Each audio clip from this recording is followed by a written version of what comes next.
Thanks very much, Will. Good morning, everyone. Thanks for being on the line with us this morning. I wanted to take just a couple of minutes to talk about the incredibly reckless and I believe dangerous decision that Doug Ford has made in the last couple of days to invoke what's being called the nuclear option and to use the notwithstanding clause so that he and his friends can try their very best to cling to power over the next 12 months and heading into next election campaign. I really want to put this in perspective for people.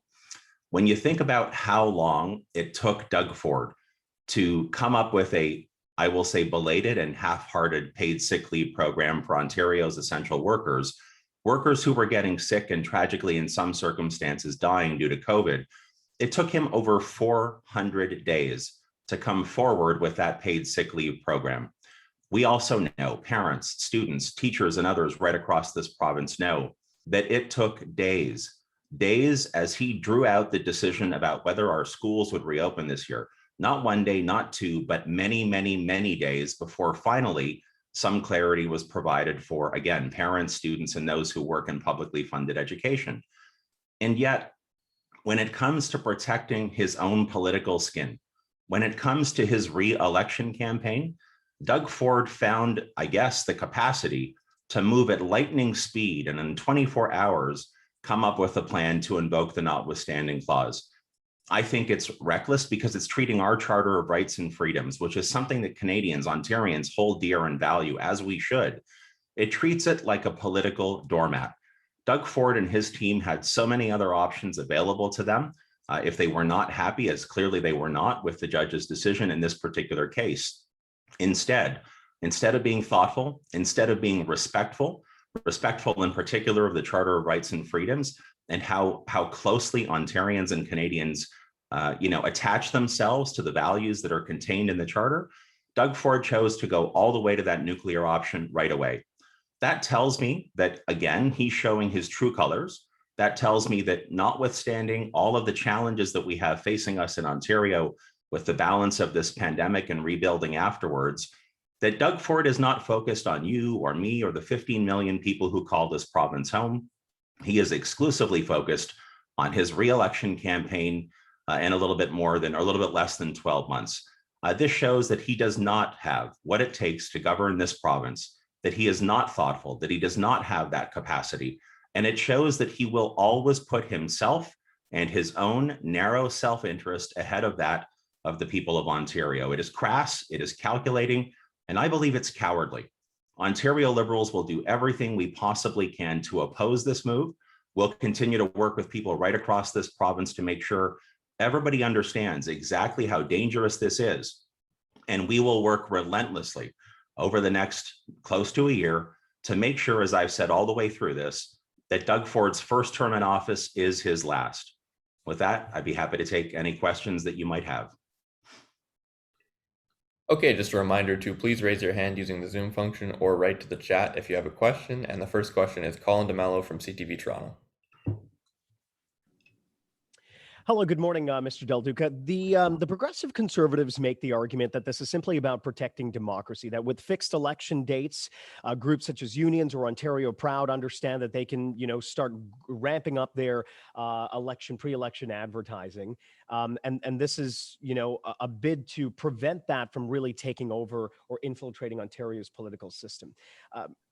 Why is that not a sound argument in your mind?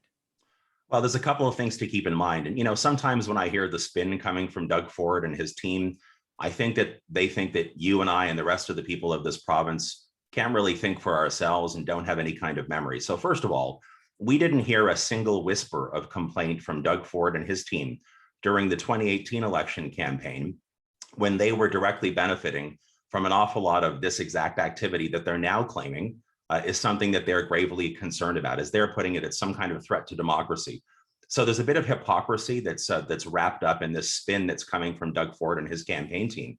I think the second thing to keep in mind here, Colin, is that if Doug Ford truly found the decision rendered by the judge just yesterday or just earlier this week to be wrong, like he did the last time he threatened to use the notwithstanding clause, the last time he threatened to treat the Charter of Rights and Freedoms as his own political doormat, he could have sought a stay while the government prepared an appeal. So there are other options. There were other options that were available to a premier who truly was interested in that notion of protecting democracy. Doug Ford is not interested in that. Doug Ford is interested in putting himself ahead of the service that he should be providing to the people of Ontario. That's why this is crass. It's calculating. It's coming from his campaign team, like every other decision has been for the last number of weeks. And it's despicable. There's no other way to describe this. It's despicable. And I think they're also betting that Ontarians who are tired after this pandemic will somehow not realize the full ramifications of what we're talking about here. If that's their calculation, if that's their crass calculation, they are sorely wrong. Ontarians in every corner of this province hold the Charter of Rights and Freedoms dear. It is something that people affiliate with, they attach themselves to, as they should. It is one of the most incredible things that we collectively have produced in this country over the last number of decades. And Doug Ford doesn't care about that because he is so focused on getting reelected. He is so focused on helping his well-connected friends that he can't see anything else. And that's despicable. Follow up. All right. So can we talk about the next couple of days and what the Ontario Liberals' strategy is going to be? I mean, obviously, you're not an official party in the legislature. The NDP has already said that even they have limited tools to really be able to prevent or delay. So what tools do you have at your disposal to delay at all? What tools could you be using?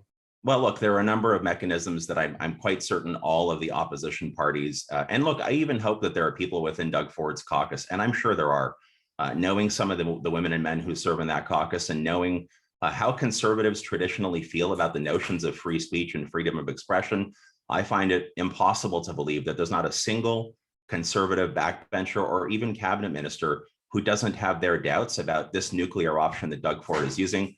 A nuclear option that sets a really dangerous precedent here in this province. So whether you're a conservative backbencher or you're a member of our caucus, the NDP or the Greens, I'm quite certain we will all use whatever mechanisms, whatever tactics we have at our disposal in the legislature to delay the passage of this. And I hope that later this morning, maybe later today or tomorrow, Doug Ford will wake up and will realize that this is fundamentally the wrong thing to do and instead choose a different option, perhaps that going for that stay while they prepare for an appeal like they did the last time, or frankly realize that the judge's decision was actually standing up for freedom of expression and that he should have nothing to fear from that. Again, this is a very cowardly act by Doug Ford, which is really, really despicable to see at this point in our process.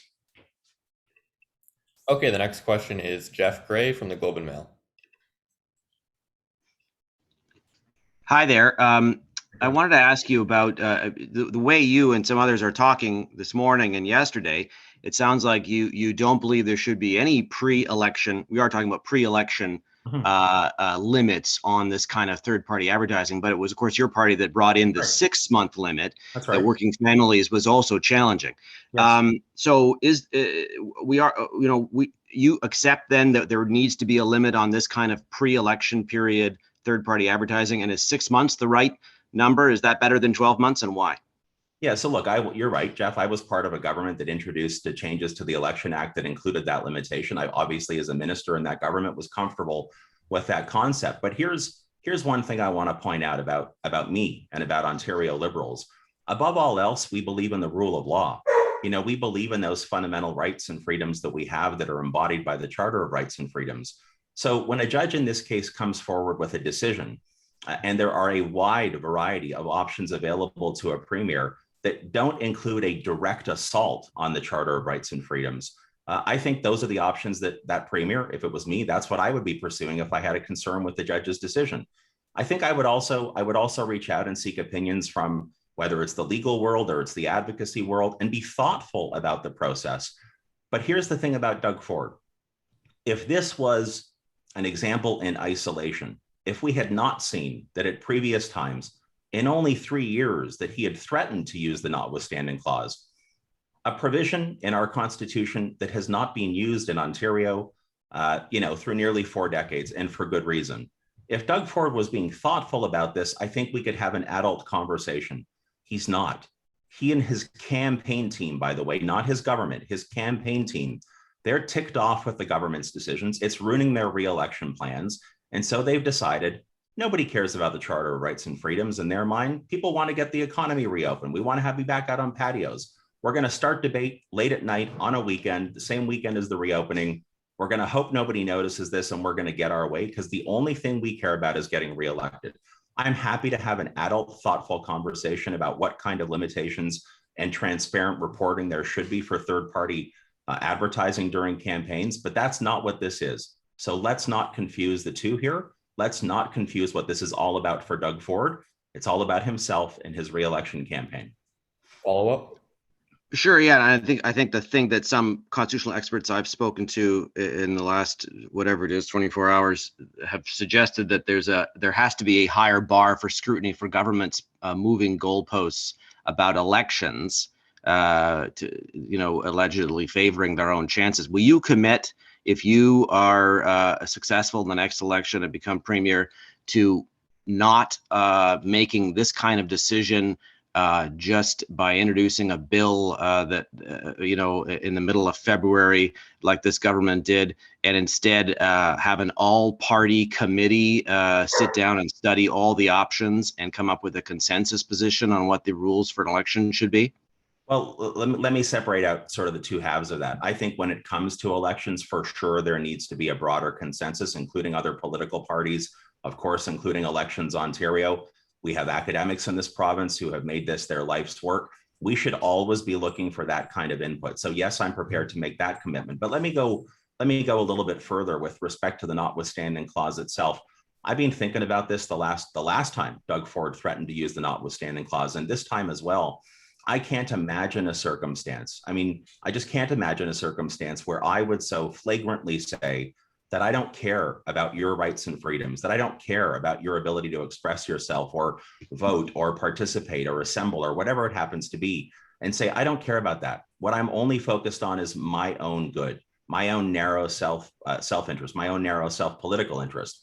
I can't imagine a world where I would want to weaponize the Charter of Rights and Freedoms the way that Doug Ford threatened to once and has now chosen to do so again, particularly as it relates to an election in which he is a participant. I mean, if there's ever been a conflict of interest, that's it right there. That's, somebody once said, power reveals. And this is true again of Doug Ford. He's been in power for 3 years. And just when you think maybe he's seen the light, that he's woken up and realized that he has a higher duty to the people of Ontario, he reveals who he really is. He shows his true colors, and they are not pretty. They are despicable, and that's why he has to go. Okay, the next question is John McGrath from TVO. Good morning, Stephen. I guess on the topic of what you might do if you do in fact form government after the next election, the notwithstanding clause is part of the charter, part of the Constitution. Would you seek any kind of limits on the legislature's ability to use it in the future? Yeah, I think that's an interesting point, John Michael. I think it's something that government should be looking at. As Premier, I'd be happy to look at that. But, as I said a second ago, there's a reason that the power is not being used in more than 4 decades, regardless of partisan stripe. We've had, in that time, we've had conservative premiers, liberal premiers, an NDP premier, and not once has any of those individuals figured that the best way to advance the interests of the people of Ontario, which is, the number one part of the job description when you're a premier in this province, never once has any of them or have any of them thought the best way to deal with any situation is to invoke Section 33, to actually treat the charter like a doormat, to trample people's charter rights. Doug Ford's thought about it once before. In 3 years, Doug Ford has threatened to use it once before and has now decided to use it. And by the way, both times dealing with elections, dealing with democracy. That tells you everything you need to know about who Doug Ford is at his core. He is someone who doesn't let anything get in his way when it comes to his own self-interest and that of his well-connected friends. So look, I would be open to any conversation about how we can make sure we don't end up in this exact situation again. I would have thought growing up in this province, and I'll be turning 48 in a couple of weeks, for 48 years, I would have thought living in this province, living in this country, that we could have relied upon the thoughtfulness and the maturity and the competence of a premier. But apparently with Doug Ford, no matter how low you think they've already gone and you don't think they could ever go any lower, they find a way to surprise all of us, even the most cynical amongst us. Follow up? I guess just to add to, I mean, some of the other discussion here, opposition parties at Queen's Park almost never have real ability to actually stop a bill once the government's put its mind to it. The government says they're going to drag this out, force a nighttime sitting, force MPPs to sit over the weekend. If you can't stop this, honestly, is it worth just letting the thing happen? No, look, so first of all, when it comes to the Charter of Rights and Freedoms, surrender is never an option for me or for the Ontario Liberal Party. And it shouldn't be. It really shouldn't be. We've been through so much as a province and frankly, as a country through these last couple of weeks. And certainly over the last 15 months with respect to the pandemic ordeal. This is the moment when true leadership looks for ways to unite the people of a province, not drive further wedges. And, because he's had a political scare, Doug Ford and his campaign team, again, exclusively focused on June 2nd of next year, and not all of the work that they should be focused on right now.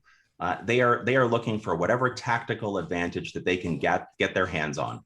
And so this is just the latest example. I'm promising all of you, it's not going to be the last time they perform in this despicable way between now and June 2nd. For Ontario Liberals, we will always stand up and defend the Charter of Rights and Freedoms. And we'll campaign door to door.